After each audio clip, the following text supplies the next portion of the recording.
Welcome to Week in Geek, your new comics preview for June 11th. I'm Mike Ortiz. And I'm the Chris Brown. What do you got? Well, I'm going to start off here with This is Figment. This is part of that Disney Kingdom series by Marvel. I believe this is written by, Jim Zub.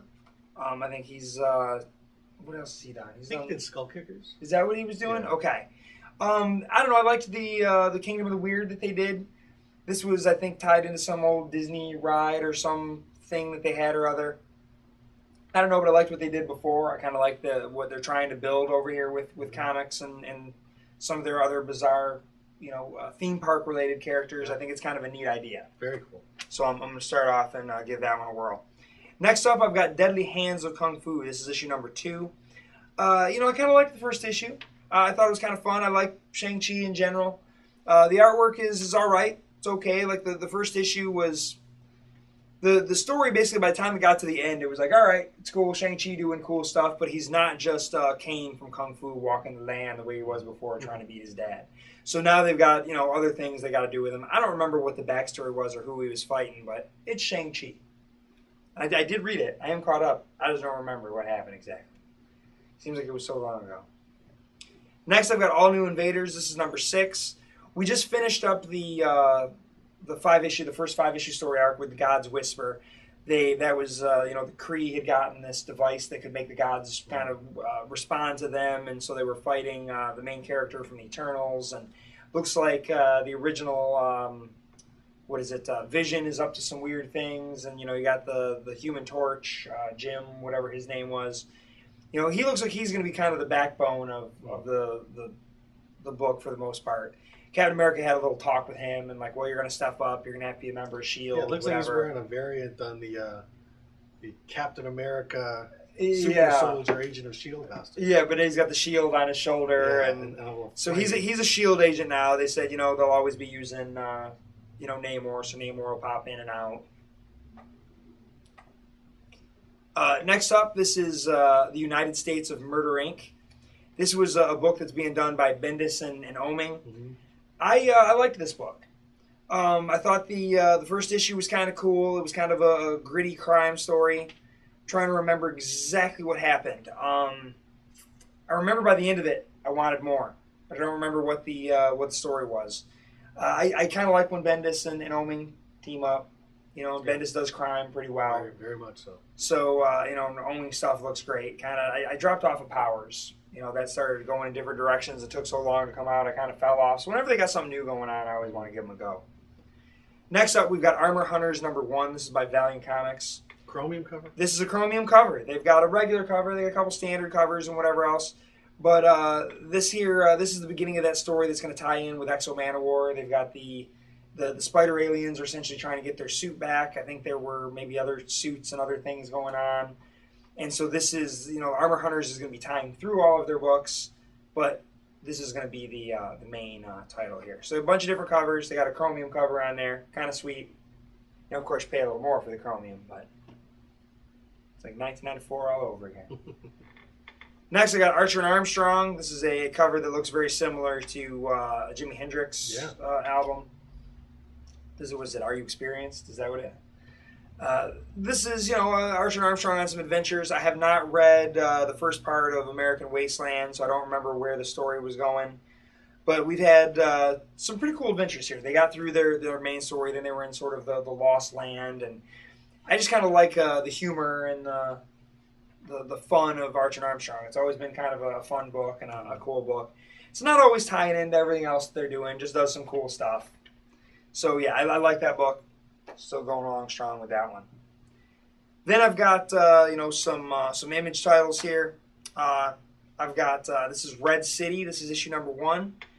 This is looks like it's kind of a crime thing, but they've also got some alien tie-in. There's looks like a little character guide in the back here, and it's talking about the Red City rap sheet. So you've got some Earthlings, you got Neptunians, you got Mercurians, Venusians, and some unknown species as well. So I think that's what it was. When I first looked at this in my stack, I was like, wait, why did I pick this up again? Oh, because it looks like some kind of noirish crime thing with aliens in it. That's why. All right, that's right up my alley. I'm at least going to give that the first one a go. Check it out. Next, I've got The Empty Man by Boom Studios. I've been trying a lot of Boom's number 1s as well. This is created and written by Colin Bunn. Generally kind of like him. He did The Sixth Gun. I thought his stuff was pretty good. So the art looks pretty cool. This is done by Vanessa R. Del Rey. Never heard of her before, but I do like the art. Looks pretty cool.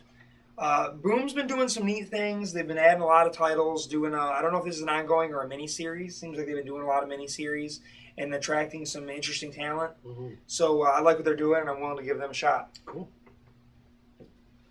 I'm going to start off with Green Lantern Corps number 32. This is part of the Uprising storyline. This actually has some pretty good stuff that's been going on. This is, like we mentioned before, the Kuns, the Durlans. The Durlans have made their plan known that with and they're shapeshifters. If they have a large enough source of energy, they can permanently shapeshift into a particular form. And they've decided to all turn into Daxamites. And if you know what a Daxamite is, it's a Kryptonian that isn't allergic to kryptonite. They're allergic to lead, but there's ways around it. Okay. So basically, they're going to turn into a race of Supermen and take over the galaxy. And the Green Lantern Corps is going to stop them because that's what they're going to do. But it's a clever idea. I've never really thought of that idea. So yeah, why don't they just shapeshift into somebody who's really, really can kick everyone's ass? That makes a lot of sense. But yeah, this is the first time we've seen Daxam in the New 52, as far as I know. So there's there's little hints in here. One of the Durlans, I can't remember his name, but he's got the same last name as Chameleon Kid. Okay. Or Chameleon Boy from the Legion. So yeah, they're planting little seeds here and there. But yeah, this Uprising's been a pretty solid storyline so far. Also a solid storyline so far has been Batman Eternal. I'm really enjoying this. I've mentioned it before. They've got supernatural elements in it. It's got a gang war going on in Gotham that's fueling some sort of weird mystical ritual. It's crossing all of Batman's in Japan. It's got Batwing. It's the whole cast of Batman's characters. They rescued a female OSS agent with the last name Pennyworth, much to Alfred's surprise. So somehow she's related to Alfred, a daughter, a niece, who knows. But really just interesting trip along the entire Batman universe in one weekly storyline. Scott Snyder has got a great kind of overarching story, and then there's been with the other writers in there, James Tynion, Ray Fox, John Layman, Tim Seeley, all guys who we've talked about on their various books. Plus just some great artwork. I mean, doesn't say who did this one yet. The last couple were by Guillem March, who I think did this cover. But really, really good stuff. I'm surprised that I'm buying a weekly Batman book and enjoying it. Man, week after week you keep saying good things. Another book that I'm kind of surprised that I'm enjoying is Justice League United. I have not read a lot of Jeff Lemire's superhero stuff, but this is really solid stuff. This is kind of it's got Ultra the Multi-Alien. It's got the first appearance of Adam Strange and Ran. This actually reads a lot more like kind of a traditional Justice League book than the regular Justice League book does. It's Martian Manhunter, it's Hawkman, it's Animal Man, and it's just a Justice League sci-fi adventure. It's a smaller story, so it's not like kind of the big, epic stuff that Jeff Johns is doing. This feels a lot like an old-fashioned 70s or 80s era Justice League book, which I'm totally down with that. I was really surprised. I was not expecting to be. I picked up the book from Mike McCone and didn't expect to last a few issues, but there was a 0 issue, the first issue, and I'm like, this actually is like old school comics, so I kind of dig it. Next up, New Avengers number 19. This is Jonathan Hickman. This is the Illuminati versus the alternate versions of the Justice League. So there's going to be an incursion where the alternate dimension starts to kind of collide with our Earth, and their heroes have basically been destroying the other world to survive, and so now the alternate Justice League, which is there's like a Superman character, they're just kind of weird knockoffs, are fighting the New Avengers. I wonder if they're going to team up, but since these are characters who were created just for the story, they're probably going to die. But this is Hickman continuing his big story that they have announced an end is coming for, and all of these sort of colliding planets, all that's going to get taken care of and dealt with. But this has been a great book all along. I think this is my favorite of the Avengers books. Next up, we got Mark Miller and Goran Parlov's Starlight #4. I've mentioned before, I'm really enjoying this book. It's kind of Flash Gordon kind of meets Unforgiven. Basically this guy was, in his youth, was a test pilot, gets lost sucked across the universe or into an alternate universe where he becomes a Flash Gordon sci-fi superhero, comes back to this world. Nobody believes him. And now he's an old man. His wife is dead. Things are kind of winding down. And someone from that alternate universe pops up and says, hey, we need you to save the world again. And so now he's gone back to that world and found out that everything is different. It's all gotten very dark. They were invaded by aliens and stuff like that. So really, really clever. Like I said before, this one is not just very clearly a setup for a movie. This is actually looks like a setup for a good movie. Yeah, good sci-fi stuff. Great art by Gordon Parlov, who's doing a very European style. It's kind of got some Mobius influence. Gorgeous, gorgeous stuff. Then I got Amazing Spider-Man Learning to Crawl. This is Amazing Spider-Man 1.2. This is all stuff that takes place right after Amazing Fantasy 15. So in the last issue, you see Peter it actually starts with him walking home from finding Uncle Ben's killer. Seeing what happened to him after that, he still tries to raise money by being a celebrity. He was on a TV show. And it turns out he's inspired some other people who are now basically going to be a supervillain, even though they think they're superhero. But this is just some fun stuff. It's Dan Slott and Ramon Perez doing a very good kind of Steve Ditko, but not like Marcos Martin was doing. It's a little bit more individual, but it's definitely got that kind of classic feel. And this is just sort of the stories that take place in between old issues of Amazing Spider-Man. And good stuff. I mean, we got a lot of Peter Parker these days. He came back with a vengeance. And a great Alex Ross cover. That is a pretty sweet cover. That's my stack. All right, well, it takes me to the top of my stack here. This is, there were some fun books, decent books out this week, but nothing really leaping off at me. So we're going to go with my old standby here. This is Walking Dead, issue number 128. This is essentially continuing the story from 127, where we've jumped into the future. We're a couple years, forward in time. You find out that Negan has been imprisoned and held in a basement somewhere. Our group has taken in a new group. There's communities. They're building things. There's Maggie's running the hilltop. Rick is still running his town, and you got Ezekiel running the kingdom and all this stuff.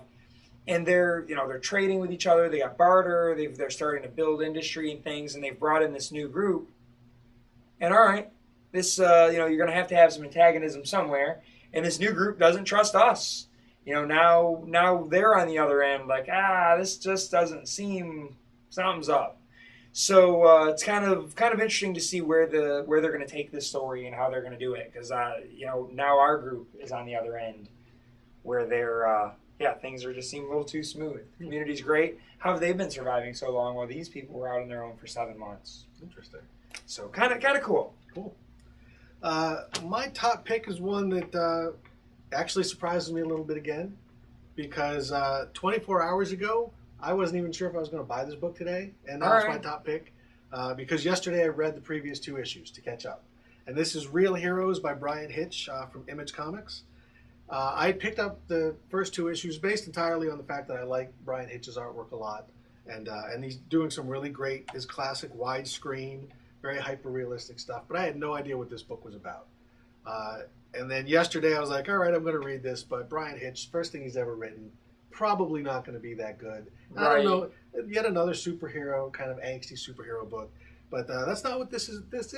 This is the Three Amigos in Galaxy Quest, but with superheroes.